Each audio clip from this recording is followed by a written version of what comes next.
Alors bonjour à toutes et à tous, vraiment pour cet anniversaire des 10 ans de votre super association Quai Vivre,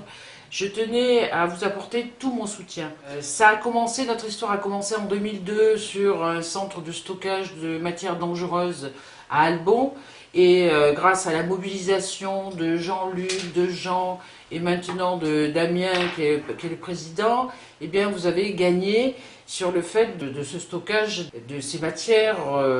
dangereuses. Et puis après, il y a eu tous les combats, que ce soit sur l'incinérateur, où on a pu obtenir, grâce à la mobilisation de tout le monde, de tous les citoyens, et puis des élus aussi qui étaient parmi nous, le fait que cet incinérateur a été mis aux normes, notamment à Salaise. Et puis après, vous voyez que la lutte, c'est toujours très difficile, parce qu'on demande des choses et puis on n'obtient qu'à moitié, notamment, je pense à cette étude environnementale, qui est pas à la hauteur de nos espoirs, et en plus où on peut mal évaluer les effets sanitaires de toutes ces substances toxiques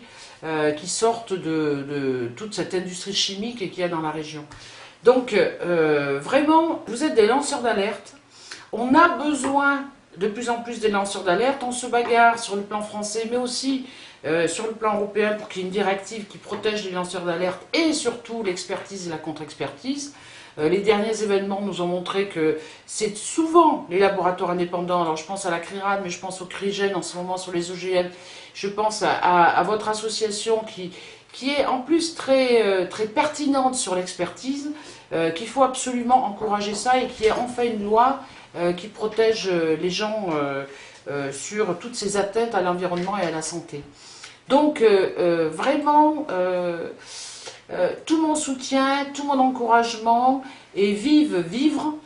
qui vivent très longtemps, avec des gens, et je les recite parce que Jean-Luc, Jean, qui depuis des années sont toujours sur le terrain, m'ont toujours associé, je serai toujours avec vous par rapport à ces combats, parce que l'avenir, c'est quand même d'avoir une industrie respectueuse de la santé et de l'environnement, qui fournisse effectivement de l'emploi, mais pas au détriment des générations futures. Alors, bonne fête à vous tous.